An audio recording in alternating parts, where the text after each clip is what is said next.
il faut savoir qu'en France, contester la version officielle de la tragédie d'Oradour-sur-Glane est passible d'amende et de prison. On ne peut pas la contester. Depuis janvier 2017 exactement.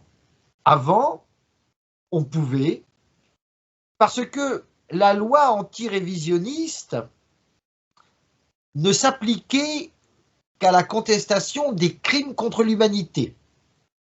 Elle ne s'appliquait pas à la contestation des crimes de guerre. Or, Oradour a été jugé comme un crime de guerre. Alors, je ne sais pas si pour les auditeurs, la différence entre crime contre l'humanité et crime de guerre est évidente ou est sue. Alors, pour faire simple, on dira que la différence est la suivante. Un crime contre l'humanité, c'est je tue des gens, notamment des civils, en raison de leur origine raciale, de leur religion, de leur ethnie, etc. Un crime de guerre, je vais tuer des gens, non pas pour ce qu'ils sont, mais parce que c'est la guerre. Voilà, par exemple, j'arrive dans un village où il y a eu un attentat contre l'armée d'occupation, je rafle les gens, j'en rafle 60 par hasard, au hasard, dans les maisons, je les aligne dans un champ et je les tue. Je ne les ai pas tués en raison de leur origine raciale, etc. Non, je les ai tués pour faire des représailles qu'on considère comme illégitimes à un attentat. Ça, c'est un crime de guerre. En revanche, j'arrive dans un village, je prends les gens qui ont la peau noire, je les tue. Là, c'est un crime contre l'humanité parce que j'ai tué des gens en raison de la couleur de leur peau. Voilà. Donc, Oradour est considéré, a été jugé comme un crime de guerre. Pourquoi? Parce que le récit officiel nous dit que le 10 juin 1944, des Waffen-SS de la division d'Eisreich sont venus dans ce village pour l'exterminer, c'est-à-dire pour tuer les habitants sans distinction d'âge ni de sexe et pour brûler ensuite, détruire le village. L'objectif était donc de le raser, de massacrer ses habitants. Alors, on dit que les Waffen-SS ont agi comme cela, ont commis ce massacre pour impressionner la résistance. Pour dire à la résistance, si vous continuez à nous harceler, voilà ce qui va se passer dans d'autres villages, donc maintenant, tenez-vous tranquille. Voilà. Donc, ça a été jugé en 1953 comme un crime de guerre. Et jusqu'en 2017, rien n'empêchait, rien n'interdisait de remettre en question les circonstances ou l'existence d'un crime de guerre. La loi antirévisionniste en France, qui avait été votée en juillet 1990, interdisait la contestation de certains crimes contre l'humanité, notamment la Shoah, l'Holocauste, le génocide des Juifs, ce qu'on dit. Mais elle laissait complètement de côté les crimes de guerre. Et c'était logique. Pourquoi? Parce que le législateur avait juré à l'époque, la main sur le cœur, que la loi, elle n'était pas faite, disait-on, pour protéger une histoire officielle. Pas du tout. On disait, il n'est pas question, il y aura toujours la liberté de recherche, etc. Il n'y a pas en France d'histoire officielle. Mais ce que l'on veut, c'est empêcher des discours qui, au motif de prononcer des conclusions historiques, en fait, veulent susciter l'antisémitisme. En gros, on disait, les révisionnistes, s'ils disent que les chambres à gaz n'ont pas existé, c'est pour susciter l'antisémitisme. Or, ce discours est très subtil parce qu'il n'est pas directement raciste, il n'est pas directement antisémite. Les révisionnistes ne disent pas « mort aux Juifs », ils disent « les Juifs ne sont pas morts ». Donc c'est un discours très subtil qui échappe à la loi Pleven de 1972 qui punit les discours racistes, il faut donc créer une nouvelle loi qui va créer un délit de révisionnisme. Voilà, et c'est pour ça que l'on a fait, que l'on vote une nouvelle loi. Encore une fois, il ne s'agit pas de protéger l'histoire officielle, c'est pas ça. Cette loi sert à réprimer les actes racistes et antisémites. Voilà pourquoi cette loi empêche notamment de contester l'existence des chambres à gaz homicides et de remettre en cause l'Holocauste des Juifs. C'est pour protéger la société de l'antisémitisme. Et en 2017, la loi Guesso, donc la loi antirévisionniste, a été étendue. Elle a été étendue notamment à certains crimes de guerre. Des crimes de guerre qui ont été jugés et pour lesquels des personnes ont été reconnues coupables et condamnées. Oradour, c'est exactement ce type de crime de guerre, puisqu'en 1953, des Waffen-SS ont été jugés et condamnés. Donc, tu induis que tu ne pourras pas expliquer le fruit de ton travail directement sur la tragédie d'Oradour-sur-Glane, parce que visiblement, ta version diffère. Ah ben voilà, si vous contestez les faits officiels, il suffit de les contester. Le juge dira, vous avez contesté, donc vous pouvez être condamné, je vais vous condamner à 1 an de prison ferme et jusqu'à 45 000 € d'amende. Et si vous dites devant le tribunal, mais attendez, je conteste parce que j'ai fait une étude historique, je conteste sur la foi d'arguments historiques, d'arguments scientifiques, le juge dira, mais ce n'est pas mon affaire. Je ne suis pas là pour juger l'histoire, je ne suis pas là pour juger vos thèses. Je suis là pour vérifier si vos thèses contestent la version officielle. Si elles la contestent, quelles que soient vos raisons, je vous condamne. Voilà où on en est aujourd'hui. Alors ça veut dire que toi, tu as écrit un bouquin qui est le fruit de plusieurs années de travaux, mais si tu le sortais en France, tu serais effectivement poursuivi et mis en prison. Alors, j'ai publié un premier livre en 1997 qui s'appelait « Le massacre d'Oradour, un demi-siècle de mise en scène ». Ils l'ont interdit, le ministère de l'Intérieur l'a interdit 3 mois après sa parution. Il est paru en juin 1997, le ministère de l'Intérieur l'a interdit en septembre 1997, mais ils n'ont pas pu le poursuivre. Voilà, alors après je reviendrai sur, ils m'ont quand même poursuivi, mais pour d'autres raisons, mais j'y reviendrai après.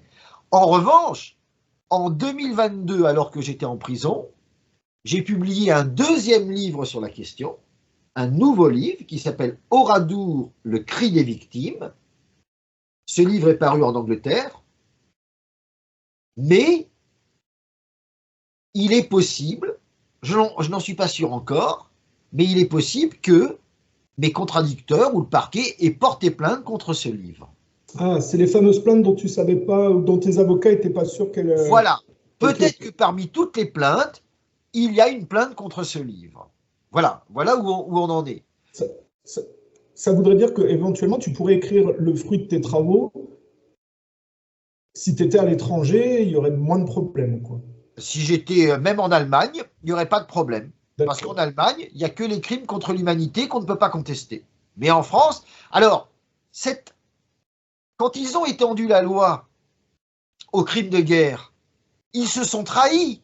Parce qu'ils disaient, on empêche de contester les crimes contre l'humanité parce qu'en fait, c'est de l'antisémitisme. Quand vous dites les Juifs ne sont pas morts, ou ne sont pas morts gazés, c'est parce qu'en fait, vous voulez susciter l'antisémitisme. Mais dans l'affaire d'Oradour, il n'y a pas de Juifs. C'est un problème entre des Allemands et des Français. Les gens qui ont été tués, c'était pas pour leur race, c'était pas pour leur religion, c'était parce que c'était la guerre. Donc, quand on conteste Oradour, on ne cherche pas à susciter ni le racisme ni l'antisémitisme. En étendant la loi, ils se sont donc trahis. C'est bien des vérités officielles qu'ils veulent protéger, dont ils veulent interdire la critique. Parce qu'il n'y a plus du tout l'excuse de « si vous contestez Oradour, c'est que vous êtes un antisémite ». Mais ça s'est produit il y a 80 ans. Quelle est la pertinence aujourd'hui de continuer à vouloir persécuter ceux qui remettent ce narratif? Parce que ça veut dire quoi? Ça veut dire que la configuration des systèmes est toujours basée sur la version officielle et que de la remettre en cause le système se sentira en danger? Ah ben exactement. C'est que, et ça c'est l'objet de la première partie de mon livre, qui s'appelle « À ceux qui m'accusent de ne pas être neutre ».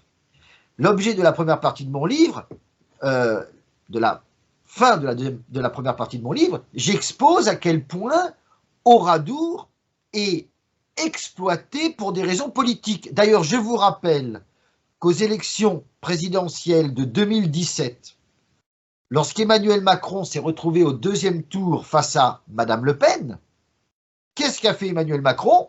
Il a fait 2 déplacements.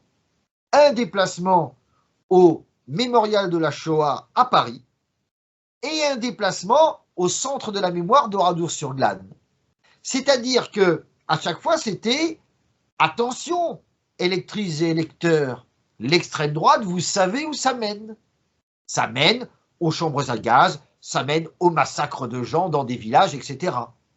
Et l'extrême droite mène à la guerre, etc. » Voilà. Et donc, il y a toujours une exploitation politique de tous ces faits historiques. Et c'est ça qui est très très important. Et je peux, si vous voulez, vous citer quelques pages, enfin, pas quelques pages, un extrait, par exemple, de ce que l'on dit à Limoges et à Oradour à propos du centre de la mémoire. Hein, je vais vous le citer. Voilà ce que dit, par exemple, le... Ça ne tombe pas sous le coup de la loi, hein, ce que tu... Alors non, ça ne tombe pas sous le coup de la loi, puisqu'on peut dire exactement ce que disent les gens. Hein. Ça, ce n'est pas un problème. Alors, pardonnez-moi, je retrouve vite fait le passage. Alors, ce sont des choses qu'ils disent eux-mêmes. Hein. Moi, je n'ai rien inventé. Voilà ce que dit, par exemple, le président du Centre de la mémoire d'Oradour, Richard Jezierski, a déclaré « Oradour devrait devenir une véritable plateforme de réflexion sur la médiocrité de l'homme et la lutte contre tous les fascismes et les guerres. » Donc il y a une revendication évidente que Oradour sert l'antifascisme. Et un peu plus tard, ce même monsieur a accordé un entretien au magazine Info Limoges et l'entretien était intitulé « Centre de la mémoire, un lieu antifasciste ». Donc, et ce sont eux-mêmes qui l'avouent. Ils avouent que toutes ces histoires sont encore aujourd'hui exploitées contre ce qu'on appelle l'extrême droite, l'ultra-droite, etc. Et voilà pourquoi Emmanuel Macron, quand il s'est retrouvé face à Marine Le Pen, il a fait un déplacement au mémorial d'Oradour. Ce n'était pas fortuit, ce n'était pas un hasard, ce n'était pas du tourisme, c'était un déplacement éminemment politique.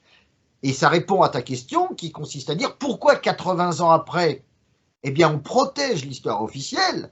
On la protège parce que cette histoire officielle sert encore à embrigader notamment les jeunes générations sous le fanion de l'antifascisme. Alors, 2 points, Vincent. La France, elle est composée de différents courants politiques qui sont décisionnaires dans la législation.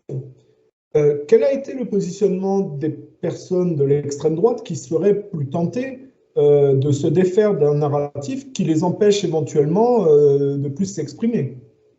Alors, du temps de Jean-Marie Le Pen, puisque en France, l'ultra-droite était représentée par le Front National, hein, Jean-Marie Le Pen s'est toujours justement opposé à ces lois qu'il appelait liberticides. Il a toujours dit qu'il faut la liberté de recherche pour les historiens ou ceux qui étudient l'histoire, parce qu'on peut étudier l'histoire sans être historien. Hein. Souvent, on dit les révisionnistes ne sont pas des historiens. Certes, il y a des historiens parmi les révisionnistes peut-être, mais la plupart ne sont pas. Mais je vous rappelle qu'en 1993, le CNRS a fait paraître un livre qui s'appelait « Les crématoires d'Auschwitz, la machinerie du meurtre de masse ». Ce livre, disait-on à l'époque, réfutait les thèses révisionnistes. Ce livre n'avait pas été écrit par un historien, il avait été écrit par un pharmacien, Jean-Claude Pressac. Donc, quand on nous dit Les révisionnistes n'ont pas de valeur parce qu'ils ne sont pas historiens. Je m'excuse, mais Jean-Claude Pressac n'était pas un historien. Raoul Hilberg, qu'on a considéré longtemps comme l'historien numéro 1 de l'Holocauste, n'était pas historien. Et il y en a d'autres hein, qui sont de la même façon, qui ne sont pas historiens. Donc le deuxième point, c'est que si je suis le raisonnement, ça veut dire que pour les jeunes d'aujourd'hui, la société Hanouna, la société de transformation même de l'écriture du masculin et du féminin avec du il, elle, eux, i, tu penses que ces gens-là, en fait, cette jeune génération est prisonnière de ce narratif et que ça induit éventuellement leur jusqu'au boutisme aliénant? Ou est-ce que tu penses que finalement un jeune qui regarde Hanouna, en fait, cette histoire, il s'en fiche et que ça n'a pas d'impact sur lui? Quel est ton point de vue sur le sujet? Parce qu'à la limite, au point où on en est, est-ce que ça a encore une importance réelle dans les conséquences que ça pourrait avoir systémiques? Alors moi, je crois quand même que ça a une importance. C'est-à-dire que je considère que par l'éducation, on forme les jeunes, on les embrigade sous le... Ça a coupé encore. Hein. De manière... On me dit souvent, mais les jeunes, ils s'en foutent de cela. Les jeunes, ils s'en foutent. Je dirais que c'est vrai, mais en même temps, c'est faux. Je compare les connaissances historiques qu'on leur donne à comme un muscle douloureux. Tant que le muscle qui est douloureux, vous ne l'utilisez pas, vous ne vous apercevez pas que vous avez un muscle douloureux. Mais à partir du moment où vous allez l'utiliser, c'est là que vous voyez. Eh bien, c'est pareil. Ces jeunes, on leur apprend l'histoire en leur disant « Attention, il y a l'extrême droite, il y a le fascisme qui fait l'Holocauste, qui fait des guerres, qui massacre partout. » Chaque jour, les jeunes, ils s'en moquent complètement. Mais il suffit qu'il y ait dans l'actualité quelque chose qui implique la droite nationale, etc., tout de suite, vous avez le réflexe républicain, où on sait où ça a mené. Alors, par rapport à il y a 20 ans, ça a sûrement diminué. Mais c'est toujours présent. C'est toujours présent, c'est-à-dire que ces jeunes, ils ne retiennent pas grand-chose des cours d'histoire, si ce n'est que, parce qu'on les bassine avec ça, que les salauds de nazis ont tué 6 millions de juifs et que l'extrême droite, eh bien, ça fait la guerre, ça fait des massacres partout. Voilà ce qu'ils retiennent, pas plus, ils s'en moquent, mais ça fait un réflexe de rejet. Tu veux dire que Marine Le Pen n'a pas suivi la rigueur de son père et est beaucoup plus laxiste avec cette version qu'elle accompagne? Alors justement, j'allais y venir. Du temps de Marine Le Pen, du temps de Jean-Marie Le Pen, il y avait vraiment une opposition très nette aux lois liberticides, notamment à la loi Guessot. Marine Le Pen, au départ, a tenu le même discours que son père. Et maintenant, elle s'est, pour des raisons de dédiabolisation, elle ne s'oppose plus à cette loi, et même dans son livre à contre-flot, elle est tout à fait d'accord que l'Holocauste a existé, que c'est indéfendable, etc. Donc elle reprend le narratif officiel, et aujourd'hui, elle ne dit plus rien contre cette loi. Personnellement, moi je le regrette, puisque je pense que ça aurait été mieux de continuer à s'opposer à ces lois, à dire non, ce sont des gens qui ont tout le monde a le droit de faire la recherche. Dans la logique de Marine Le Pen, il est évident que quand on veut se dédiaboliser, quand on voit à quel point le révisionnisme est un tabou, est un point très chaud, je puis comprendre qu'elle ait choisi la stratégie de dire « bon, je ne m'oppose pas à cette loi et je reprends les narratifs officiels ». Moi, je le regrette, hein, mais je peux comprendre qu'elle le fasse. Alors, ça veut dire que finalement, les décisions politiques collectives des différents partis finissent par valider une version auquel ils se conforment. Ça veut dire que l'inconscient collectif des Français finalement préfère cette version-là, c'est-à-dire la version officielle. Ah oui, tout à fait. Il est évident qu'aujourd'hui, je dirais, il y a des lois anti-révisionnistes, mais à mon humble avis, elles ne servent à rien. Parce que même sans loi anti-révisionniste, le révisionnisme ne progresserait pas, c'est trop tôt. Pour l'instant, les gens veulent croire aux narratifs, à tous les narratifs qu'on leur donne, parce qu'ils soutiennent le système, en gros, encore, même si ils en ont parfois assez des dysfonctionnements, de certains dysfonctionnements locaux, l'insécurité, le chômage, l'augmentation des prix. Mais globalement, à mes yeux, d'après ce que j'ai pu voir dans ma vie, ils soutiennent ce système et donc ils adhèrent à ces narratifs. Je partage totalement l'analyse de Jacques Ellul qui dit que la propagande ne peut fonctionner que s'il y a des gens qui, au départ, sont d'accord avec cette propagande ou sont demandeurs. On le dit bien en publicité. La publicité ne crée pas un désir, elle ne fait qu'éveiller un désir qui peut être latent, mais qui était déjà là. Quelque chose qui ne répond pas à un désir, vous aurez beau faire toute la publicité que vous voudrez, ça ne fonctionnera pas. Et si les gens n'acceptaient pas les narratifs officiels, le pouvoir pourrait faire tout ce qu'il voudrait, ça ne fonctionnerait pas. D'ailleurs, on le voit un peu avec le 9-11. Il y a une résistance au 9-11, parce que sur ce narratif officiel, il y a des gens qui sont prêts à ne pas le croire.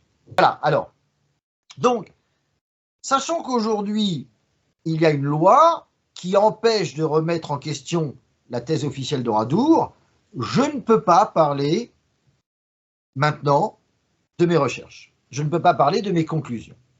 En revanche, ce que je peux raconter, et ce qui est très intéressant aussi, ce sont tous les ennuis que les gardiens de la mémoire m'ont fait pour ne pas débattre.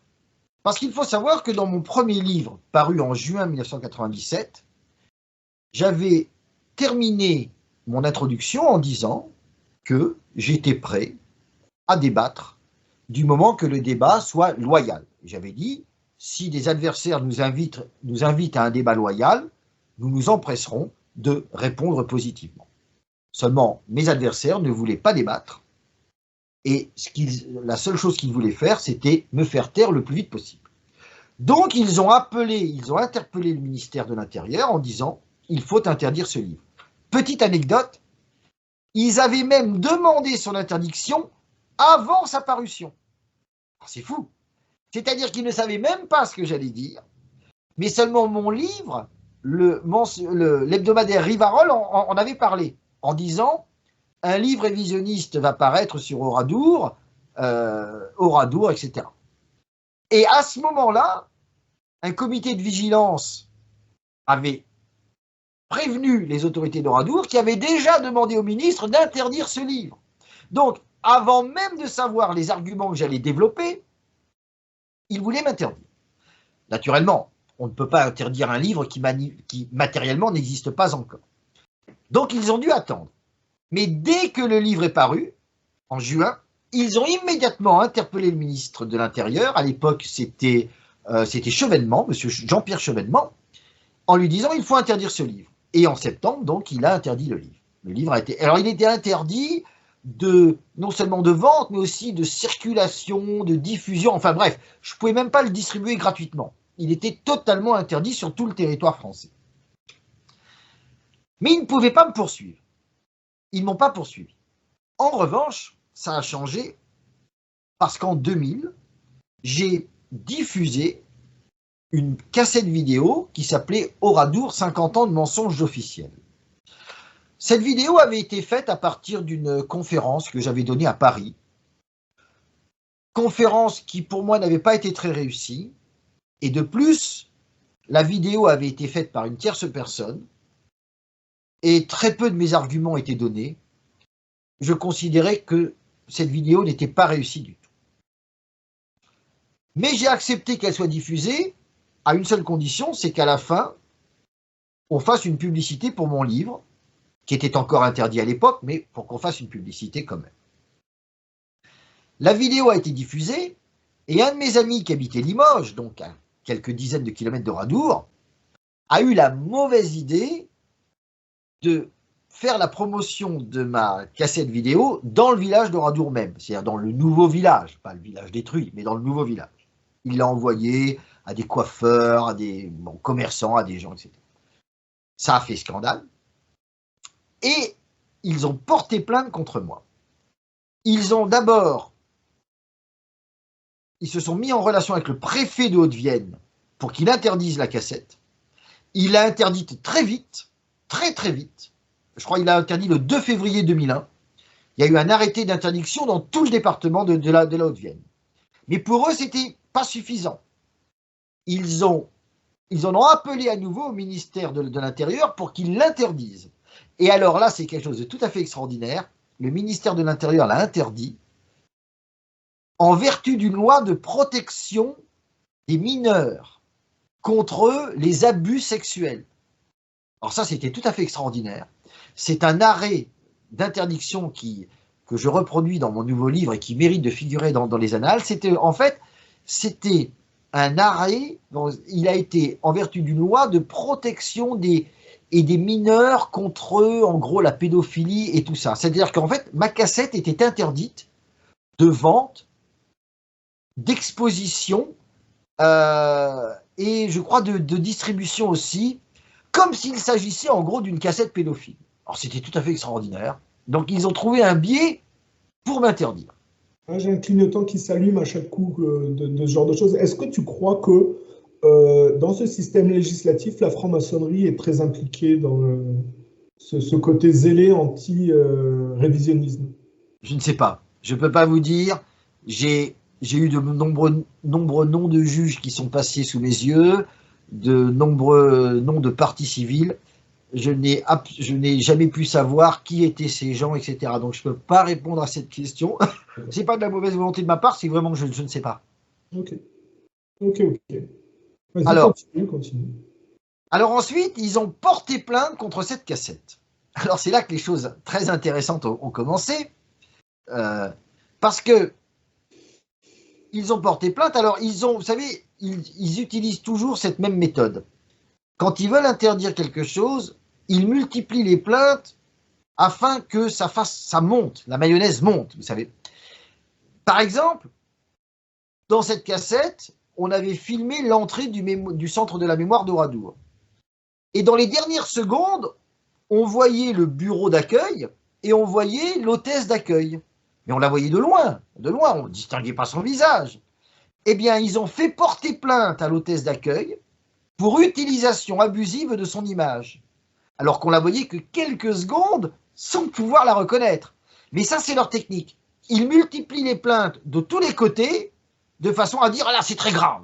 Et il y a bien une plainte qui va être acceptée par la justice. Alors, il est évident que la plainte de cette femme ou de cette demoiselle n'a pas été prise. Mais bon, ça participait à l'orchestration, l'agitation. Ils ont donc finalement porté plainte, mais ils ont d'abord porté plainte pour contestation de crimes de guerre. Parce qu'ils pensaient, dans cette province, que la loi anti-révisionniste s'appliquait aux crimes de guerre. Mais on était en 2001. Et en 2001, la loi révisionniste ne s'appliquait pas aux crimes de guerre. Donc, la première fois que la juge d'instruction, qui s'appelait Madame Christine Fourel, m'a convoqué, je lui ai dit, mais vous ne pouvez pas me poursuivre. Et alors, chose extraordinaire, ils ont modifié l'intitulé des poursuites. Ils ont dit non, on ne vous poursuit pas pour contestation de crimes de guerre, on vous poursuit pour apologie d'un crime de guerre. Or, et là je l'ai dit aussi à la juge d'instruction, comment pourrais-je faire l'apologie d'un crime que je conteste? C'est totalement contradictoire. Si vous m'avez d'abord poursuivi pour contestation de crimes contre l'humanité, pour contestation de crimes de guerre, quand maintenant vous poursuivez pour apologie, vous montrez votre mauvaise foi. Ça n'a servi à rien, parce qu'il fallait absolument me poursuivre. Donc la juge a maintenu les poursuites pour apologie de crimes de guerre. Et alors il y a une chose qui a été intéressante, c'est que les premières fois qu'elle m'a convoqué, c'était pour savoir si c'était bien moi qui avais fait la cassette, qui l'avait montée, qui l'avait diffusée, etc. Bon, c'était des questions purement pour établir ma responsabilité. Et puis à un moment, lorsqu'elle m'a convoqué, je crois que c'était la deuxième ou la troisième fois, elle m'a soudainement produit des pièces du procès des Waffen-SS. Elle m'a produit des interrogatoires et elle m'a produit surtout une photo. Et elle disait, vous voyez, cette photo, elle réfute ce que vous dites. Et cette photo, elle avait été prise de la voûte du clocher, au-dessus de la voûte. Quelqu'un avait pris des escaliers, était monté au-dessus de la voûte du clocher. Et on voyait le trou par lequel passait la corde qui permettait de faire sonner les cloches. Et elle a dit, ouais, ça s'appelle l'oculus. Elle a dit, regardez, ça c'est l'oculus, il est intact. Et puis là, il y a une masse de bronze, ben, ce sont les cloches fondues. Et cette photo, l'oculus était parfaitement ovale. Et j'ai dit, mais c'est jamais aussi ovale que ça. Cette photo m'apparaissait grossièrement falsifiée. Et donc je lui ai dit, écoutez madame, moi cette photo, elle m'apparaît grossièrement falsifiée. Hein. Je ne sais pas où elle a été prise, mais ça... Non, vous prenez. Et puis surtout, l'oculus était complètement noir, comme si l'église, le rez-de-chaussée de l'église, était plongé dans l'obscurité la plus totale. C'est jamais vrai, il y a des vitraux, il y a tout ça. Donc ça me paraissait complètement faux. Alors je lui ai dit, oui, mais oh, ben, très bien, mais ça, on en parlera devant le tribunal. Et elle m'a dit, non, non, non, non, non, non, je vais vous reconvoquer et on va aborder l'aspect historique du dossier. Et moi, ça m'intéressait. Pourquoi? Parce qu'il faut savoir que les archives du procès des Waffen-SS sont mises sous scellé jusqu'en 2053. Ce n'est pas du tout une manœuvre pour cacher une vérité quelconque. Hein. C'est parce que quand il y a un procès avec des noms de gens qui sont impliqués, etc., les archives peuvent être mises sous scellé pour 100 ans. Comme le procès a eu lieu en 1953, les archives ont été mises sous scellé, comme dans beaucoup de procès, pour 100 ans. Il y a certaines archives qui sont mises sous scellé pour 30 ans, mais voilà, quand il y a des noms, quand c'est des affaires douloureuses, pour éviter des vendettas, ou etc., on les met sous scellé pour 100 ans.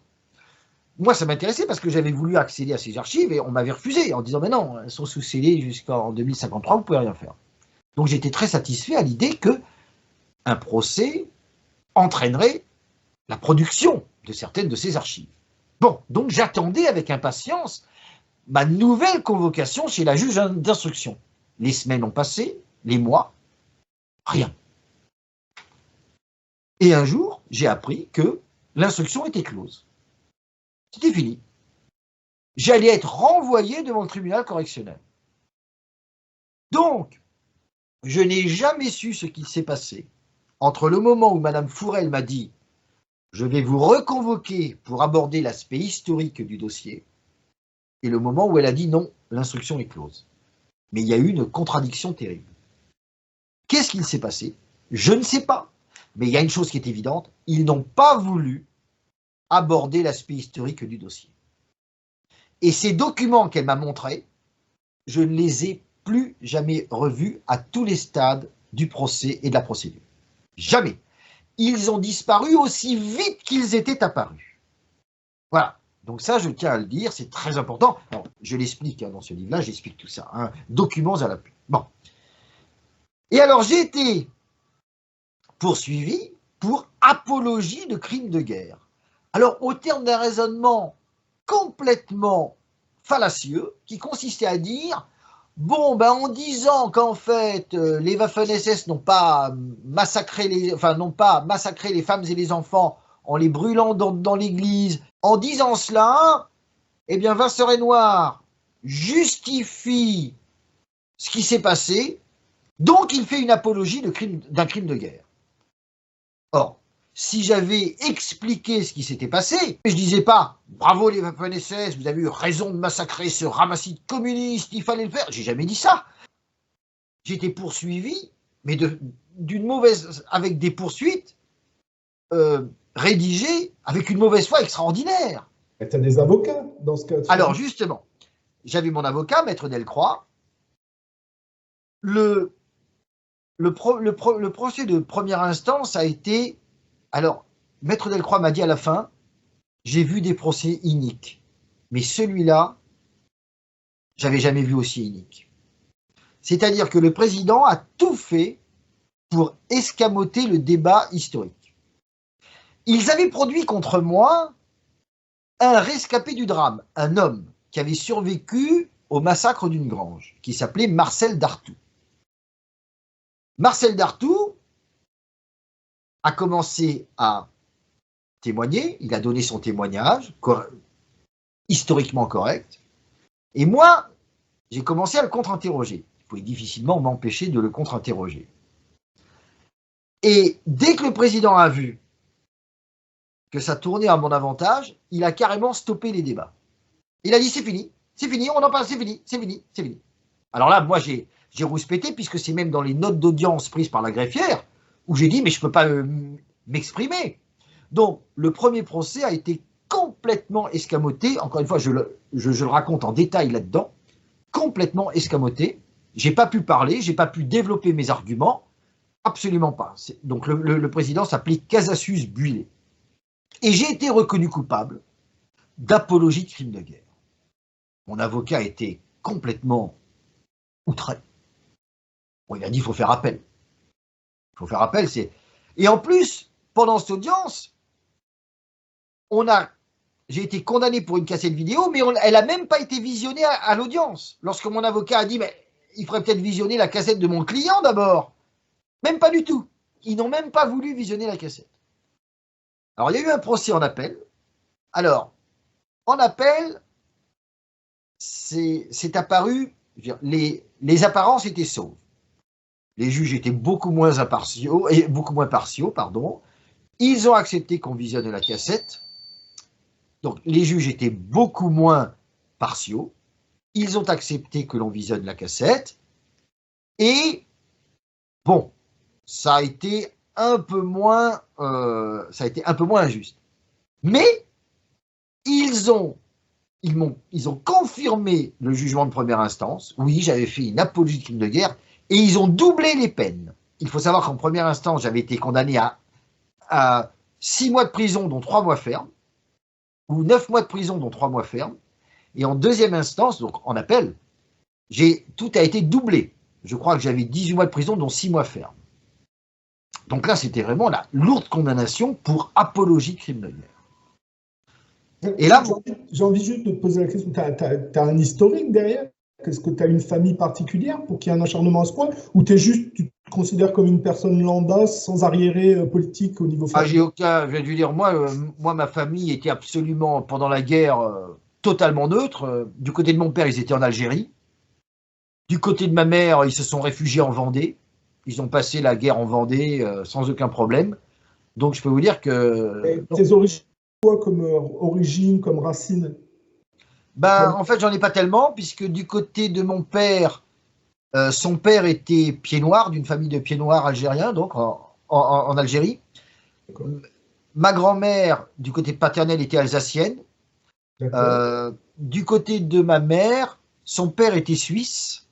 Oui. On a toujours des cousins en Suisse, moi que je n'ai jamais vu, et sa mère était de l'Hérault. D'accord. Il vivait à Paris. Donc oui. Ok, oui, tu as des origines continentales européennes et aussi un peu maghrébines. Alors. Exactement, exactement. Et d'ailleurs, c'est amusant, je peux le dire, parce que du côté de ma mère, son nom de jeune fille, c'est Wolfander. Eh bien, Wolfander, c'était très généralement des noms que prenaient des juifs qui se convertissaient au protestantisme. Et du côté de ma mère, ils sont protestants. C'est un jour un de mes camarades qui faisait de la généalogie, qui m'a montré, qui m'a dit, regarde, Wolfander, voilà. Donc, il est très possible que du côté de ma mère, en fait, c'était, il y a plusieurs siècles, une famille de juifs qui s'est convertie, ils sont calvinistes, hein, qui s'est convertie au protestantisme et qui a pris ce nom de Wolfander. Je ne sais pas si c'est vrai ou pas, mais ça m'est totalement... Un ignoble raciste, c'est quand même assez... Hein c'est quand même assez comique. Hein. C'est quand même assez comique. D'ailleurs, encore une fois, là, je peux donner cette anecdote que j'ai déjà donnée. J'ai donné beaucoup de cours particuliers dans ma vie, puisque j'ai vécu de ça, pratiquement. Enfin, je veux dire, j'ai pas gagné ma vie avec le révisionnisme. Et ayant été révoqué de l'éducation nationale, j'ai passé beaucoup de temps à donner des cours particuliers. Eh bien, l'élève qui m'a écrit le plus beau message, c'était une élève qui habitait Londres, une Française, hein, mais je veux dire, qui était installée à Londres avec ses parents, qui m'a écrit le plus beau message, c'était « Merci monsieur, vous m'avez fait aimer les maths ». C'était une fille qui n'était pas très bonne en maths, je l'ai aidée pour l'année de son bac, et elle a passé son bac avec brio en maths. Et donc, elle m'a écrit ça. « Merci, monsieur, vous m'avez fait aimer les maths. » Et bien, cette élève, c'est une juive. Voilà. Et je le savais, hein, vu leur nom, je ne dirai pas leur nom, parce que je ne veux pas les mettre dans une mauvaise... Mais, je veux dire, vu leur nom, c'était difficile de croire que ce n'étaient pas des juifs. Voilà. Les gens font tout un cinéma, quand même. C'est quand même hallucinant, parce que quand je t'entends parler, tu as l'air d'être le pestiféré... Moi, je parle avec toi comme une personne normale, quoi. Je vois pas de différence. Je veux dire, les gens qui me connaissent sans me connaître, c'est-à-dire que, par exemple, notamment tous mes élèves, même beaucoup, les parents. Il faut savoir qu'à Londres, c'était pareil. Je donnais des cours à 2 garçons d'une famille juive. Les gens m'aimaient énormément. Même d'ailleurs, le deuxième me disait, oh, je pourrais travailler sans vous, mais j'aime bien travailler avec vous parce qu'on s'amusait tous les deux, c'était très drôle. Et à chaque Noël, c'était des juifs, hein, mais à chaque Noël, ils savaient que j'étais chrétien, ils me donnaient un cadeau, ils me donnaient 100 pounds, enfin 100, donc l'équivalent de 100 euros en France, avec une très belle carte. Ils m'aimaient énormément. Bon, je pense que quand j'ai été arrêté, parce que mon nom était partout, ça a dû les choquer un peu. Mais si vous voulez, voilà. Est-ce que tu as jamais eu une aspérité chez toi, des aspects de colère qui fait que ils ont pensé qu'ils avaient pris sur quelque chose? Est-ce que tu vois chez toi des propos déplacés, une colère, un comportement contre toi qui aurait provoqué une colère qui fait que ça justifierait éventuellement qu'ils essayent de t'attraper par là? Je ne sais pas, Oh moi. non, non, bah, Autant écoutez, t'en gagnes, quoi, c'est hallucinant. je crois que À un tous moment ceux qui me donné, connaissent et qui ont suivi mon travail savent à quel point je suis totalement pacifique.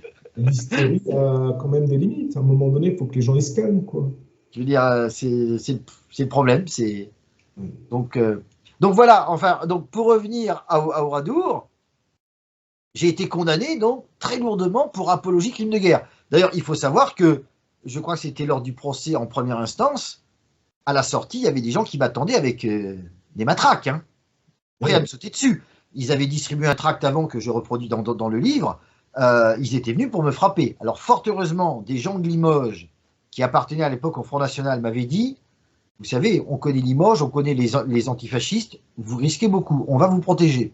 Donc j'avais un groupe de personnes qui me protégeaient, et notamment ils avaient posté une voiture au bout de la rue, et quand les gens sont arrivés avec leur matraque, on a couru jusqu'à la voiture, c'était digne d'un film, et on s'est enfourné dans la voiture, enfin on s'est engouffré dans la voiture, et on est parti. Mais j'aurais été violemment frappé, et la police ne faisait rien. Parce que ils les voyaient, hein. Ils étaient là, ils avaient distribué leur tract. D'ailleurs, leur tract, c'était ils ne peuvent plus répondre, frappons pour eux. Ils étaient venus Voilà. vraiment pour me frapper. Mais avec l'époque de la dédiabolisation, cet appui n'existe plus, du coup. Ah non, bien sûr, plus maintenant, bien sûr. C'était encore l'époque, oui, c'était 80, oui, c'était 2000, 2001, donc c'était encore l'époque de Jean-Marie Le Pen où il y avait. Mais bon. Donc, j'ai été condamné Oui, oui, vas-y, à vas-y. 6 mois ferme. Alors, il y avait des amendes, des dommages et intérêts, mais ça, bon, j'ai jamais eu d'argent, donc je ne paye pas. Et là, mon avocat a dit, bah, il faut faire cassation. Alors là, c'est quelque chose que je tiens à souligner. C'est qu'on dit en France, vous pouvez toujours avoir justice parce que vous pouvez toujours faire cassation. Il faut savoir qu'un avocat de cassation, c'est 10 000 euros. Parce qu'il faut un avocat spécial. Vous ne pouvez pas y aller tout seul. C'est-à-dire que moi, si je n'avais pas eu d'aide, ben, je n'aurais pas pu aller en cassation. Et j'aurais été catalogué comme le négationniste qui se rend coupable d'apologie de crimes de guerre. C'est-à-dire que là, si j'avais pas pu aller en cassation, on me sortirait en permanence, vous êtes vraiment un infâme personnage parce que vous faites l'apologie de crimes de guerre et la justice vous a reconnu coupable de ça.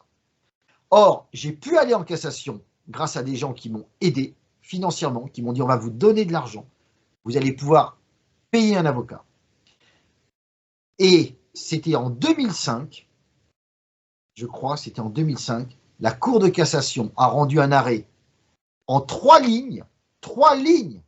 Ils ont dit, mais la cour d'appel a mal interprété le vidéogramme, ils appelaient ça la casse vidéo, le vidéogramme, qui ne s'interprète pas comme une apologie de crime de guerre, mais comme une contestation d'un crime de guerre qui n'est pas susceptible de qualification pénale. Voilà, 3 lignes, 3 lignes. Or, il faut savoir que mon affaire avait commencé en 2000 et j'avais été obligé de combattre jusqu'en 2004, hein, parce que c'était, oui. Alors, du coup, pour que les gens comprennent bien, combien ça t'a coûté en tout et combien tu as récupéré de toute cette Et imposture, voilà, quoi. les gens croient que quand vous gagnez, eh ben vous avez tout gagné, voire vous n'avez rien perdu. Mais c'est faux. Et ça, encore une fois, je l'explique dans le livre. C'est faux. Pourquoi? Parce qu'il faut savoir qu'à l'époque, j'habitais à Bruxelles. La juge d'instruction, Madame Fourel, me convoquait à Limoges. J'étais obligé de répondre à toutes ces convocations. Donc je partais de Bruxelles parce que moi je travaillais, puis j'avais une famille. J'avais déjà une assez grande famille. Il fallait que je m'en occupe avec mon épouse. Je partais à 10 h du soir de Bruxelles. J'étais convoqué souvent en début d'après-midi à Limoges. Donc, je partais à 10 h du soir de Bruxelles.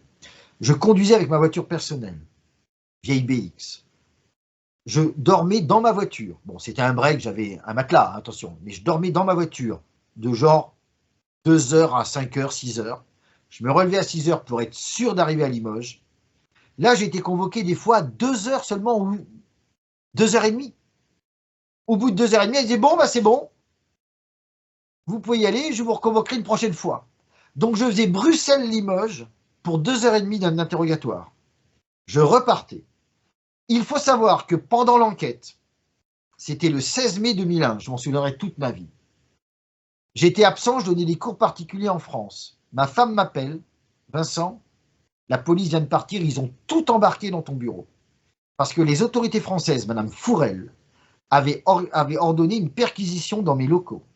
La police française n'a pas pu agir, mais elle a fait agir la police belge. Ils sont arrivés, ils ont saisi toutes mes archives, c'était à peu près 60 cartons de livres, des papiers, ils ont saisi mes papiers personnels d'enquête sur Oradour, sans compter mon ordinateur, etc. Ça a été... Alors, j'ai pu récupérer une petite valisette avec tous mes papiers de travail, tous mes certificats de paye, j'en avais pas eu beaucoup dans ma vie, mais enfin, j'en ai vu quelques-uns. Ça, j'ai pu la récupérer. Tout le reste est parti à Limoges. Donc, tout était à Limoges. Eh bien, quand j'ai eu gagné en appel... Ah oui, puis en plus, ils avaient saisi, parce que à l'époque, j'avais vendu des livres. Et j'avais environ, en gros, j'avais 6 000 € de chèques. Pour moi, c'était une somme énorme, énorme. Ils les ont saisis. Eh bien, c'est resté sous des scellés. Et quand j'ai gagné, alors, les chèques, d'ailleurs, j'ai vu ce qu'ils en ont fait à un moment. Ils les ont percés avec une perceuse comme ça, un gros trou dedans. Ils les ont entourés, ils ont mis un scellé, ils ont mis dans un sac plastique. Donc les chèques, c'était naze. Pardonnez-moi ma vulgarité, mais c'était complètement naze. Bon. Et quand j'ai eu gagné en cassation, j'ai demandé, j'ai dit, écoutez, il faut peut-être me rendre mes affaires maintenant. Vous m'avez pris mes archives, 60 cartons de livres, mon ordinateur, peut-être me les rendre maintenant. Ah, on m'a dit, vous pouvez, mais c'est à vous de le faire. Vous devez engager un huissier, vous devrez louer un camion, parce qu'il y avait 60 cartons, c'était énorme. Vous devez louer un camion à vos frais, et vous devez faire ces démarches d'huissier. L'huissier, ça coûte beaucoup. Hein. Vous devez venir jusqu'à Limoges, tout prendre et repartir. Oui, dans ce cas-là, on vous rendra vos affaires. Et moi, je n'avais pas l'argent pour faire ça. J'avais beaucoup d'enfants, je vivais de cours particuliers, mon épouse ne travaillait pas, c'est une femme très courageuse, mais qui élevait sa famille avec moi, mais on n'avait pas d'argent.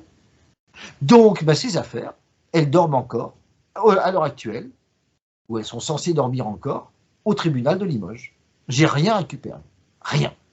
Parce qu'on arrive, on vous prend vos affaires, et quand vous êtes reconnu innocent, on vous dit « Ah c'est à vous maintenant de le faire, nous... » Donc on vous prend vos affaires et c'est non, après c'est fini. Tu estimes que tu as perdu combien en fait? Alors, j'ai perdu tous mes chèques, et en essence, je ne parle même pas de la fatigue, en ordinateur, en matériel, parce qu'ils ont saisi aussi du matériel vidéo, je crois, à l'époque. Bon, j'ai perdu environ plus de 10 000 €. Voilà, c'est-à-dire que cette affaire, elle m'a coûté, et j'ai pas payé mes frais d'avocat, parce que mon avocat était un ami idéologique, et l'avocat de cassation, on me l'a payé. Mais sinon, ça m'aurait coûté largement 35 000 à 40 000 €. J'aurais jamais pu me défendre. Donc je me suis défendu grâce à Maître Delcroix, grâce à Maître Le Griel, qui ont agi pour moi.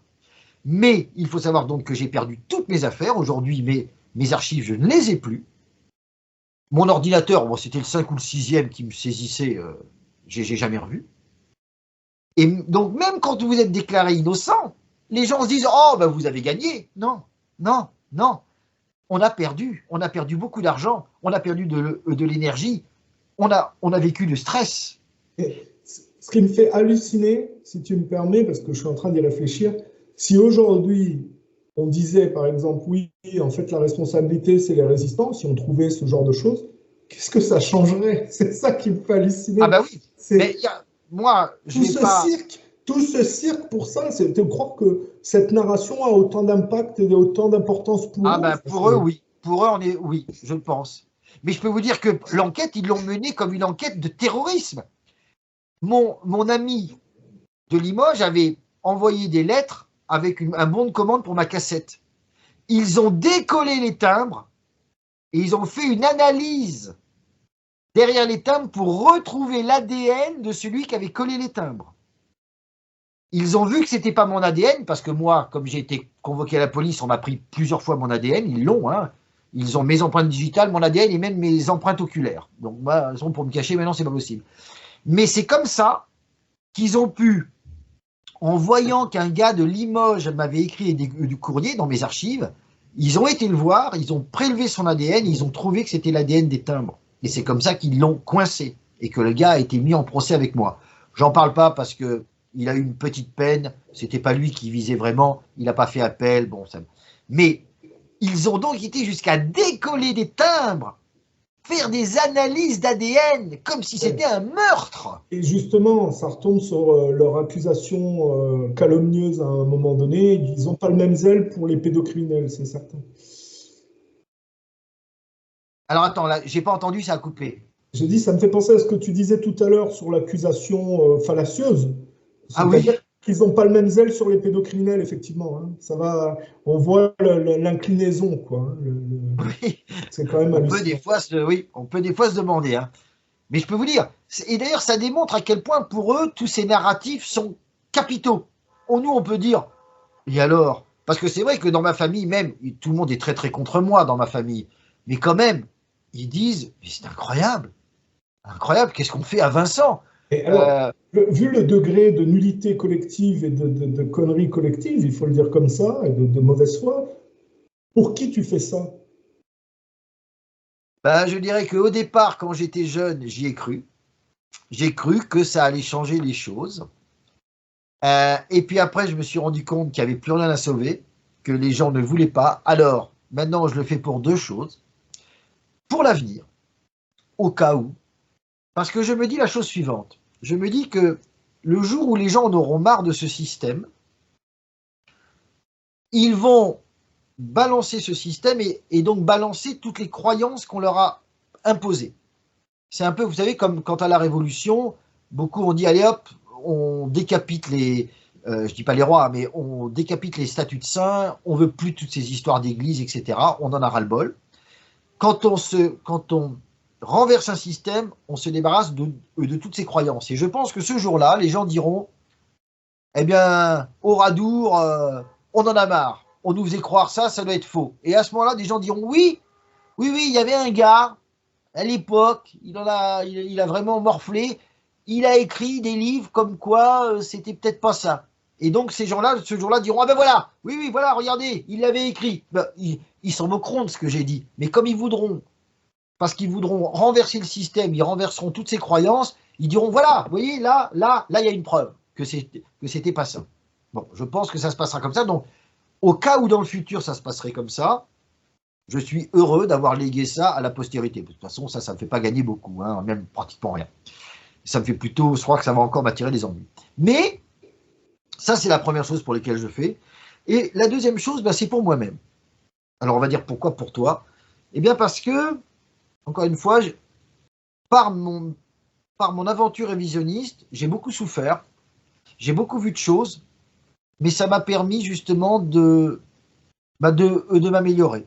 Ça m'a permis d'être plus patient, plus tolérant, de mieux comprendre les gens, de mieux comprendre leurs faiblesses. Parce que j'ai vu des gens, vous savez, qui au départ me disaient « on va vous soutenir, oui », et puis qui à la fin se décomposent. Et ils disent « non. » Bon, bah ces gens-là, au début, j'étais très hargneux contre eux, des bandes de lâches, etc. Maintenant, je dis « bon, bah non. Mon pauvre, vous avez fait ce que vous avez pu, et puis quand vraiment il y a eu le danger, bah vous n'avez pas tenu. » Et j'ai beaucoup aimé une phrase de Napoléon. Vous savez, Napoléon, quand il est revenu et qu'il y a eu les 100 jours, il a repris des généraux qui, après sa première défaite, après son exil à l'île d'Elbe, avaient servi les autres. Et quand il a repris ces généraux-là, des gens lui ont dit « mais, Votre Altesse, ils vous ont trahi ». Et Napoléon a répondu enfin, on dit qu'il a répondu, mais je pense que c'est vrai. Non, ils ne m'ont pas trahi. Ils m'ont abandonné. Il y a beaucoup moins de traîtres que vous le pensez, et beaucoup plus de gens faibles. De gens qui à un moment, craquent parce que les circonstances sont 100 fois plus fortes qu'eux. Et ça, j'ai beaucoup aimé cette phrase de Napoléon. Je ne suis pas un fan de Napoléon, mais j'ai beaucoup aimé ça. Et dans ma vie, j'ai vu des gens comme ça, voilà, qui me disaient, oui, oui, on va vous soutenir. Et puis, dès que la police est arrivée, ces gens se liquéfiaient et partaient. Ils ne m'ont pas trahi. Ils ne m'ont pas trahi. Les circonstances ont été plus fortes qu'eux. Et je peux vous raconter quelque chose, parce qu'il n'y a pas de secret. Quand j'ai eu une concubine, au départ, elle était très fière d'être avec moi. C'était une soralienne qui m'avait connu par l'intermédiaire de tout ça, bon. Et elle était très fière d'être avec moi. Oh, elle disait, je suis la concubine de Vincent Renoir. Mais elle voyait le révisionnisme un peu de façon, je dirais, elle idéalisait. Elle voyait le bon côté, les recherches, les vidéos, mais elle ne voyait pas la police qui vient, l'angoisse, les gardes à vue, tout ça. Et au bout d'un moment, elle a craqué. Elle a craqué. Je me rappelle un jour, on a reçu une lettre anonyme dans notre boîte à lettres avec marqué « Je travaille pour une institution qui s'apprête à nous frapper très fort ». C'était un gars qui visiblement travaillait au tribunal qui allait me condamner à 2 ans de prison à Coutances. Bon, ça c'est une autre histoire, peu importe. Mais, et je me rappelle ce jour-là, elle a vraiment craqué. Elle pleurait, elle n'en pouvait plus. Elle n'en pouvait plus de cette vie où j'étais toujours en train de dire « Attends, il faut que je fasse quelque chose, il faut que je réagisse à ci, à ça. » J'étais toujours à mon bureau, toujours à faire ci, à faire ça. Et puis, la police vient, la police saisit, elle vous a aussi saisi des choses à Saint-Lô, la police l'interroge, bon, au bout d'un moment, elle n'en pouvait plus. Voilà, et j'ai compris, la pauvre, elle ne m'a pas trahi. Non, les circonstances ont été plus fortes qu'elle, et voilà, et elle a dit, non, je peux plus, je peux pas, je te suis pas en Angleterre, je reste, puis c'est fini, j'abandonne toutes ces affaires-là. Voyez-vous, le révisionnisme m'a fait vivre beaucoup d'épreuves. Ça t'a grandi et ça t'a permis ça m'a grandi, voilà. saisir le système. Ça ne m'a pas rendu aigri, pas du tout haineux, pas du tout. Je sais, quand j'ai fait ma première année de prison à Valenciennes, je connais le nom de celui qui a porté plainte contre moi et je connaissais son adresse. J'ai jamais voulu me venger.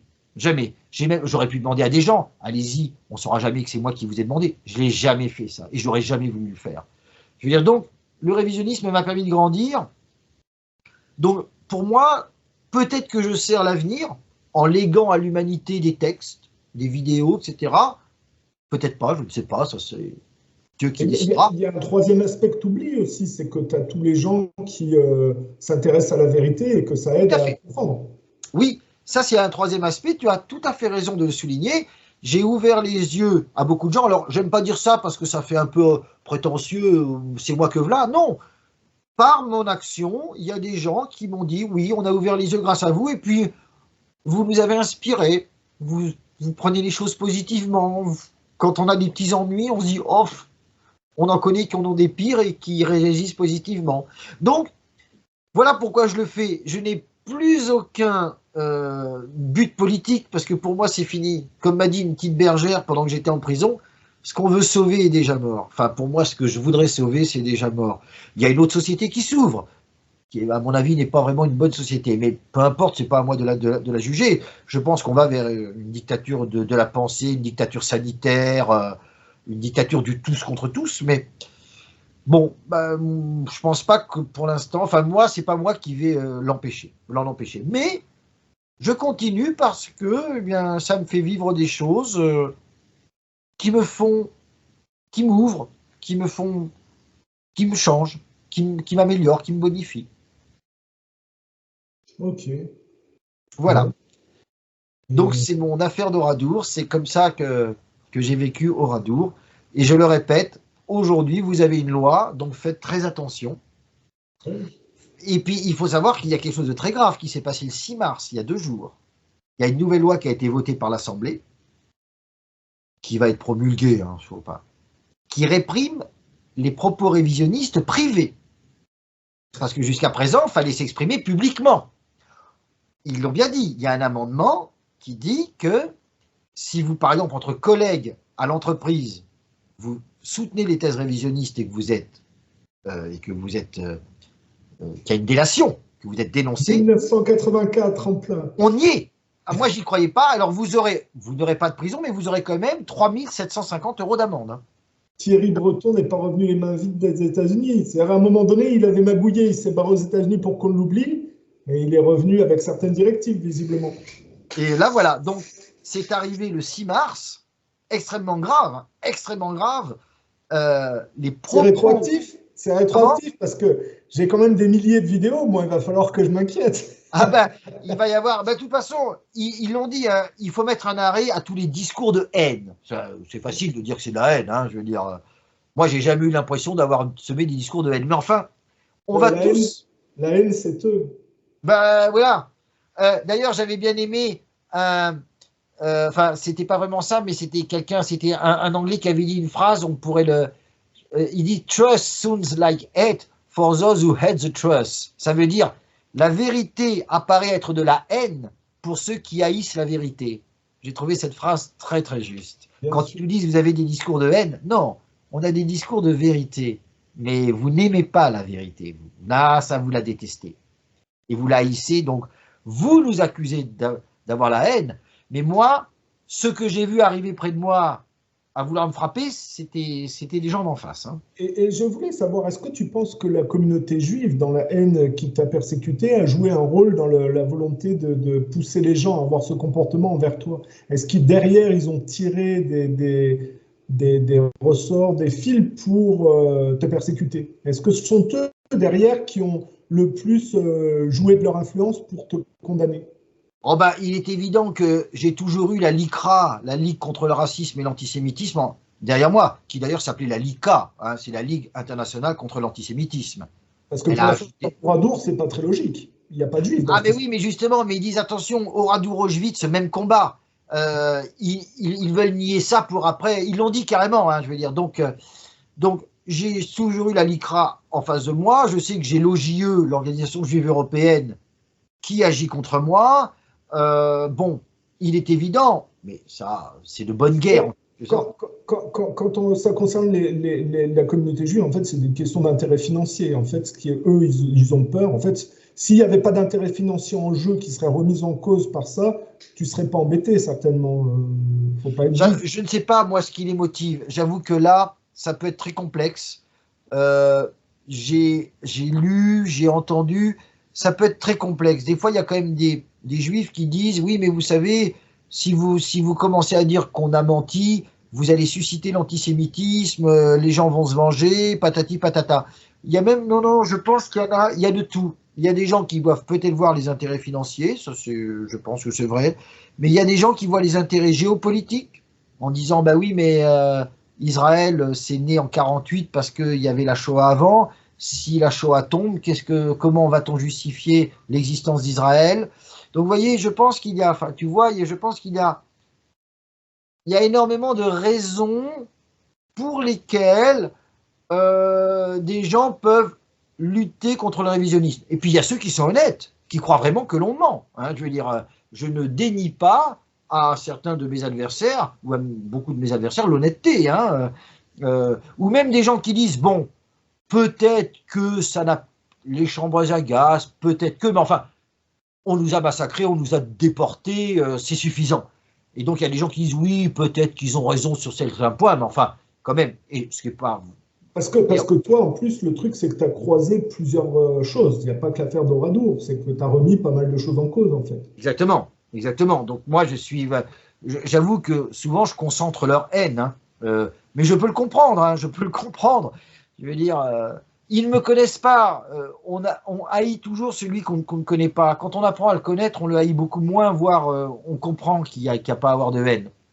Mais pour eux, je suis symboliquement au carrefour de tout ce qu'ils détestent. Hein. Mais tu as besoin d'être proche de la France pour ton travail?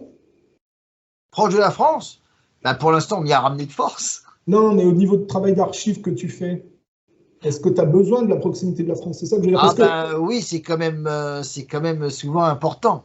Parce que moi, je me dis, mais il pourrait très bien aller vivre en Asie du Sud-Est, là, et personne ne l'embêterait. Il pourrait faire son travail de là-bas. Encore faudrait, oui, oui, c'est le problème, c'est que pour l'instant, je suis parti en Angleterre, ils m'ont arrêté.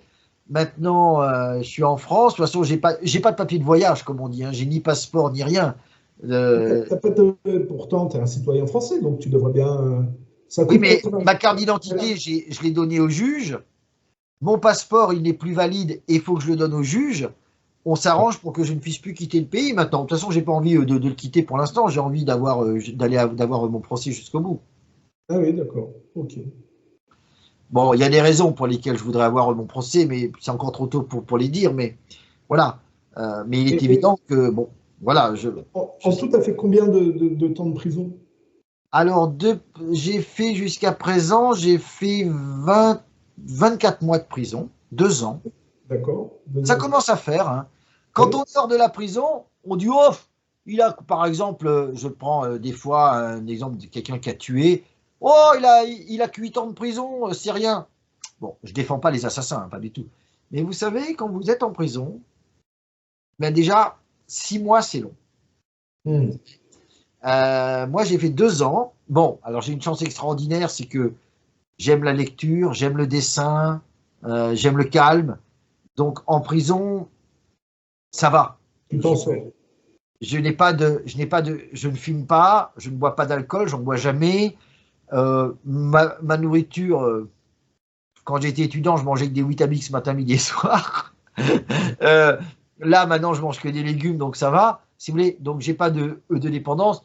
Je suis pas un accro du sexe ni de la drogue. Je me drogue même pas d'ailleurs. Donc, pour moi, la prison, ça va. Mais je peux vous dire que 24 mois de prison, ça compte quand même dans la vie d'un homme. C'est pas rien. C'est pas rien. Hein. D'ailleurs, la meilleure preuve, c'est que beaucoup de gens disent oh, il n'a que 3 ou 4 ans de prison. Mais si on dit aux gens, vous accepteriez de passer 6 mois en prison, oula, beaucoup de gens se liquéfient à ce moment-là. Et là où ça s'est le plus mal passé en prison pour toi, où ça a été le plus compliqué, c'était où? Bah, je dirais que Fleury-Mérogis, c'était très dur. Ouais. C'était très dur parce que c'était une prison. Moi, j'étais dans le bâtiment D5. Alors, je me rappelle plus de l'étage maintenant. Mais c'était dur quand même parce que c'était très strict. Vous savez, par exemple, à midi, il fallait être les pieds de. Ils ouvraient la porte de la cellule, vous deviez être prêt avec votre plateau tendu, mais il fallait pas que vos pieds dépassent de la porte. Hein. Il fallait pas dire un mot, ils vous mettaient votre nourriture, ils refermaient la porte sans rien vous dire. C'était assez. Il n'y avait pas vraiment de chaleur humaine. Hein. Et c'est ça. La vétusté des prisons en France, c'est un fait avéré? Comment? La vétusté ou l'aspect assez obscène des prisons en France, Ah c'est un ouais, fait c'est avéré? pas propre. Valenciennes, ouais, mais pas en Valenciennes, ma fenêtre ne fermait plus. Elle fermait pas. Même en plein hiver, j'arrivais pas à la fermer. Elle était tellement vieille. Les douches, il y avait des fois pas de pression du tout. Oui, là, je pense que moi, ce que j'en ai vu en France, et puis en Belgique, j'étais à la prison de Forêt, une vieille prison. C'était encore des petites fenêtres en haut. Enfin, c'était, oh là là, mon Dieu, que c'était vraiment lugubre. Même s'ils avaient essayé de peindre en beige, c'était lugubre. Oh là là, des vieux lits, mon Dieu. Euh, ouais. Alors que quand j'ai pu comparer avec l'Écosse, et moi j'étais dans pas une bonne prison en Écosse, pas réputée bonne, mais alors c'était vraiment bien. Hein. Là, c'était Personne t'a jamais cherché des noises en prison? jamais. Moi, tout le monde a été très gentil. D'abord, je suis très gentil avec tout le monde. Tout le monde, à Valenciennes, tout le monde m'aimait énormément. En Écosse, tout le monde m'aimait énormément. D'ailleurs, à Valenciennes comme en Écosse, des prisonniers m'ont dit oh, quand tu vas partir, ça fera un vide dans la prison. Ouais, Je veux d'accord. dire, parce que j'étais toujours souriant, toujours gentil, prêt à aider. Quand des gens avaient besoin de tabac, je leur en achetais si je pouvais. J'avais de l'argent parce que moi, je cantine pas beaucoup en prison. J'ai pas besoin de grand-chose. Donc, Ça contraste certainement avec leur réalité de ah, tout voyous. à fait. Puis alors, je peux vous dire, je peux vous parler que pour la France, l'Écosse et la Belgique, toutes ces légendes de viol dans les douches, alors Ça vient du folklore américain. ça vient du folklore américain. Hein. N'ayez pas peur de ça, parce que je vais vous dire, les gens d'ailleurs dans les prisons, ils détestent tellement les pointards, ce qu'on appelle, donc les délinquants sexuels, que si un mec tentait de toucher un autre dans les douches, Mais, il devrait prier pour que les gardiens arrivent pour pas qu'ils se fassent lyncher. Hein. l'administration pénitentiaire, elle a une règle numéro un, que tout se passe bien. Parce que s'ils ont un mort, s'ils ont des trucs comme ça, c'est très mauvais pour eux. Donc, d'ailleurs, je voyais en Écosse, des fois, il y en avait qui se bagarraient pour des problèmes de drogue, pas payés ou que sais-je. Tout de suite, tout le monde devait rentrer dans la cellule et les deux gars qui s'étaient frités, ils étaient mis chacun déplacés dans d'autres halls pour ne plus se voir. Et je veux dire, ils avaient une trouille énorme. Et par exemple, un soir, hélas, je le connaissais ce gars, il est mort d'une overdose. Ben, je peux vous dire que tout de suite, ils ont vérifié dans toutes les cellules si les gens étaient morts. Parce que pour eux, c'était vraiment catastrophique. Il y a eu un mort par overdose. Je peux faire quand même un bémol, c'est que c'est quand même les directeurs de prison ne sont pas choisis par hasard. Parce que si tu regardes un peu des types comme Epstein, c'est très facile de les tuer en prison. Ça veut dire qu'en réalité, le monde carcéral est quand même très corrompu au point de vue de la tête, puisque si tu as quelqu'un que tu veux faire éliminer parce qu'il est gênant et qu'il est en prison, il n'y a aucun problème pour les gens de le faire, quoi. Ah oui, bah, je veux dire, pour moi, c'était très simple. Hein. S'ils avaient voulu me tuer, par exemple, déjà, j'étais le seul qui avait un menu vegan, enfin végétalien. C'était pas difficile. J'avais mes petits repas, on savait que c'était les miens. Il suffisait de mettre du cyanure. Je mourais, et comme le cyanure après se décompose et à l'autopsie on voit rien, on aurait dit bah, il est mort. Quand tu regardes le scandale Epstein, bon, Epstein, ils l'ont liquidé en prison avec tout un tas de trucs de sécurité qui ont sauté, ça, comme sécurité. Voilà. Mais tu prends le type qui est lié au scandale Epstein en France, c'est pareil, le Brunet, là, ils l'ont aussi liquidé en prison. Où il y a un type qui est un peu plus, qui est moins pourri que ces deux-là, là, mais qui était McAfee, c'était le type là, des antivirus, et qui a sorti le scandale Epstein parce qu'il travaillait pour QAnon, et ils l'ont liquidé aussi dans une prison à Barcelone. Voilà. C'est pour juste montrer que le milieu carcéral, tu en fais un récit où il y a quand même une rigueur, une organisation. Je nuance ça juste pour pas qu'on croie que le milieu carcéral, c'est quand même carré, quoi.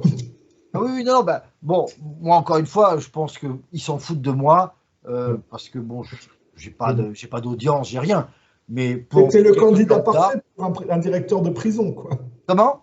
Tu es le candidat parfait pour un directeur de prison. Ah bah oui, ça je peux vous dire que en Écosse, par exemple, tous les 7 mois, je ne sais pas si je l'ai déjà raconté, mais tous les 7 mois, les gens étaient... On ne veut pas qu'ils restent trop longtemps dans une aile, parce qu'après, ils connaissent toutes les ficelles. Donc la plupart des gens, bah même tous les gens, au bout de 7 mois maximum, ils étaient mis ailleurs. Parce que, bon, je disais, oh là là, bon. Et ben moi, je suis resté 15 mois à la même place. Hein. Je pense que quand des gens viennent se dire, bon, bah Vincent, faut peut-être le déplacer, je crois que l'équipe de gardiens dit, oh non, non, non, pas lui. Hein. Ça veut dire que si tu es resté 15 mois en Écosse, tu as fait la majorité de ta peine en Écosse, en fait.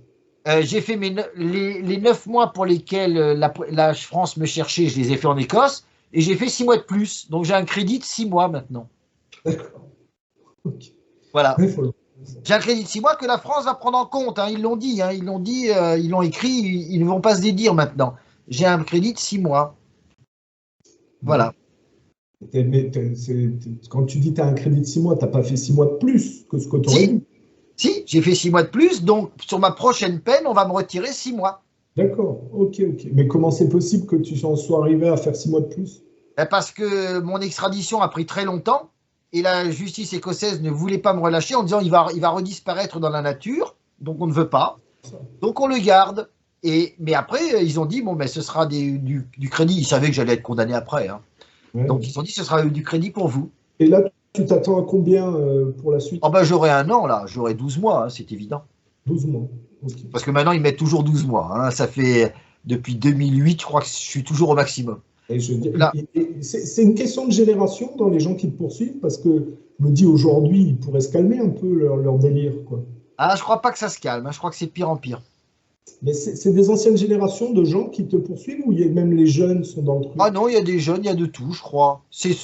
Il y a beaucoup de gens d'associations, que ce soit au Oradour.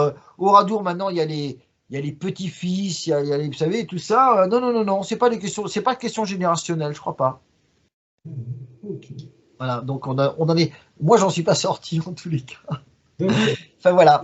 Oh, tu feras pas 10 ans, au moins c'est déjà ça. 1 an, au pire, si tu prends 1 an. Bah, je pense qu'ils vont essayer après de me remettre d'autres années, mais de toute façon, bon. je fais confiance à la Providence et puis maintenant je me suis engagé, hein, c'est bon. Maintenant, je vais pas me plaindre. Oui, mais tu n'auras pas 10 ans, donc il faut quand même aussi voir le fait que tu le feras peut-être 1 an, peut-être 2 ans s'il y a une accumulation à la con, mais que c'est que 2 ans finalement et qu'au pire, tu auras le reste quoi, pour toi. Oui, oui, bien sûr. Moi, de toute façon, moi, quel que soit mon destin, j'ai Et choisi. Donc, financièrement, tu t'en sors? oui, oui, financièrement, je m'en sors. Bah, d'abord, je suis logé. Et puis, Tu as moi, des je soutiens, tu donne as des rien. amis, tu as des Comment? soutiens, tu as des amis, tu seras toujours, il y aura toujours quelqu'un, quoi. Il y a toujours des amis pour me donner, pour me dire, tiens, voilà, 100 euros. Donc, non, non, ça va, je tiens, hein. Puis voilà, faut dire que j'ai vraiment pas beaucoup de besoins. D'ailleurs, regardez mes habits, c'est du simple, complètement simple. J'ai pas de voiture, j'ai mon vélo, j'ai mon petit vélo, puis c'est tout. Ouais. Donc, j'ai pas besoin de beaucoup. Moi, j'ai jamais eu besoin de beaucoup. D'ailleurs, c'est ce qui m'a permis d'être un militant. Parce que si j'avais eu besoin, si j'avais eu un train de vie énorme, bah, j'aurais pas pu tenir. Enfin bon, moi je dis sur cette vidéo, moi si j'ai un message personnel à faire passer, c'est qu'il faut que les gens se calment, arrêtent leur délire. Ça fait 80 ans que les choses se sont passées, que l'histoire elle a le droit d'être envisagée de tous les angles qu'on veut, et qu'il y a un moment donné, l'hystérie, il y a des limites. Voilà, j'appelle Exactement. les gens à se calmer et à arrêter leur délire, ça suffit, quoi. Voilà, il faut dire ça, tout simplement. Tu as raison, c'est le bon mot de la fin. Maintenant, arrêtez, c'est bon, ne faites plus d'exploitation politique, et puis envisageons l'histoire comme quelque chose autour duquel on peut s'arranger, parce que de toute façon, par exemple, pour Oradour, même si ma thèse est vraie, ça ne change pas que des femmes et des enfants et des hommes sont morts dans des circonstances atroces et qui méritent notre respect et la mémoire. Je veux dire, donc, si encore je disais, voilà, mais ils sont pas morts, c'est pas vrai, ils sont partis ailleurs, et puis ce sont des. On dirait, mais c'est horrible, mais c'est pas du tout ce que je dis. Moi, j'ai dit, hein, d'ailleurs, mon premier livre était dédié aux femmes, notamment, il n'y avait pas qu'elles, mais aux femmes et aux enfants, enfin, pas que, aux femmes et aux enfants de Radour-sur-Glane. Moi, quand je pense à ce qui a dû se passer dans l'église, c'est horrible. Et je l'avoue, c'est les circonstances, c'est les responsabilités qui changent. Mais pour les femmes et les enfants, la mort a été là, hein, elle était au rendez-vous, hein. Donc voilà. Donc que l'on cesse. Oui, oui, ton point de vue, c'est pas de mépriser les gens d'Oradour-sur-Glane qui sont détestés en étant du côté des Allemands de manière vicieuse. C'est pas ça du tout. Ton C'est pas ça. propos, c'est de dire que techniquement, ça s'est pas forcément passé comme le récit le prétend. Et en étant français, même si tu as des accointances avec le national-socialisme, ton propos n'est pas là. Ton propos n'est pas Ah de non, mépriser absolument les pas. morts. Ton J'ai propos fait une est juste enquête de dire que complètement neutre. ouais. Quand j'ai fait mon enquête, j'ai mis tout à fait mon idéologie et mes accointances politiques neutres. Ça m'intéresse pas. Moi, j'ai regardé l'Église, j'ai dit voilà, voilà comment ça se passe, voilà, voilà ce qu'on peut en déduire. Il n'y a pas du tout de considération politique. D'ailleurs, je ne parle même pas. Je veux dire, oui, à un moment, je dis qu'il y avait de la résistance, qu'il y avait des communistes à Oradour, mais je veux dire, c'est Tu un n'as pas fait. de, tu n'as pas de haine ni pour les uns ni pour les autres. Tu as essayé de faire ça de manière objective. Voilà, Pas de mépris ou de provocation dans ce que tu fais. exactement. J'ai fait ça comme un policier qui aurait fait une enquête. On va sur les lieux du crime, Bon, on parce que, inspecte, on écoute les témoignages des uns et des autres et on conclut. à la limite, tu vois, si tu étais un excité qui voudrait te provoquer et qui, en provoquant, heurterait la sensibilité des familles, je comprendrais à la limite qu'il y ait ce genre de réaction, mais ce n'est pas le cas ici. Ah mais non, voilà, c'est pas le cas. Et voilà. Et j'ai toujours dit, moi j'ai du respect pour les gens qui sont morts, et notamment pour les femmes et les enfants. J'éprouve de la douleur pour ces gens qui sont morts dans des circonstances terribles. Euh, donc il n'y a pas à dire, vous, vous Pris en violez otage, des gens Comment? pris en otage de part et d'autre par des factions opposées, quoi. C'est-à-dire, c'est un peu comme partout, c'est que les C'est victimes de ça. la guerre, ce sont les civils qui sont plutôt, allez, on va dire les enfants, les femmes qui sont plutôt au milieu de ça, quoi. Et Exactement. puis, il y a des mouvements en opposition qui prennent les gens dans leur conflit, voilà. Voilà. Et puis, ou qui les éclaboussent sans même le vouloir. C'est pour ça que moi, d'ailleurs, j'ai toujours été contre la guerre. C'est bon, c'est facile d'être contre la guerre, hein, c'est pas. Mais ce que je veux dire par là, c'est que je suis vraiment pacifiste, moi, parce que je Et dis, puis, les guerres modernes, c'est horrible pour les oui, civils. et Je veux pas puis que les les gens civils devraient se poser la question aujourd'hui, pour se regarder dans la glace par rapport au conflit israélo Palestiniens ou au conflit ukrainien. Si leur bellicisme va en guerre contre les uns, ne prend pas justement en otage les enfants et les femmes de ces régions. Voilà, ça aussi, Oui. c'est une chose qu'il faut préciser. Exactement. Ça prend en otage, ça fait des drames. C'est pour ça que j'ai toujours dit, moi, avant la guerre, toujours essayer de s'entendre. Il y a toujours un moyen de s'entendre. Toujours, enfin, quasiment toujours un moyen d'éviter. D'ailleurs, lorsqu'en 1909, la guerre aurait pu éclater avec l'affaire du Panthère, là, enfin bon, peu importe, mais la France et l'Allemagne, ils ont gardé leur sang-froid, ils se sont arrangés.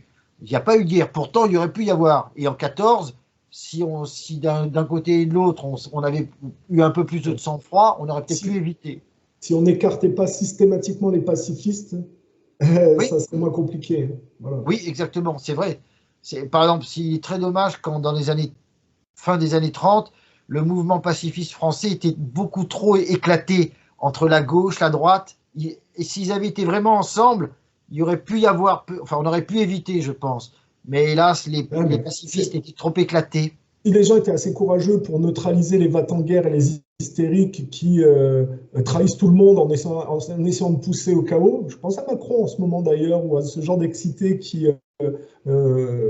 déjà font tout pour qu'il n'y ait pas d'accord et de diplomatie, puisque Macron a détruit le corps diplomatique français d'ailleurs, hein, et qui font tout pour éviter les accords de paix, qui font tout pour provoquer. Je veux dire, si les gens étaient assez courageux pour les neutraliser, le monde ne s'en porterait pas plus mal. Et je ne parle pas d'élimination physique, mais de neutralisation. Oui, oui, c'est ça, une neutralisation. De dire non, objection de conscience, on ne suit pas. Mais ça, pas facile. Voilà. Bon, bah écoute, alors c'est une bonne conclusion. On va s'arrêter sur l'entretien de Radour là-dessus, si tu es d'accord, à moins que tu aies des choses à rajouter. Tout à fait, non, c'est très bien. Très bien. Je te remercie beaucoup et je te souhaite une bonne fin de journée. Oui, plein de bonnes choses à toi. Salut. Merci. J'espère que d'autres chercheurs, plus tard, quand les archives seront ouvertes, pourront avoir accès à des informations que je n'ai pas. Et je le dis encore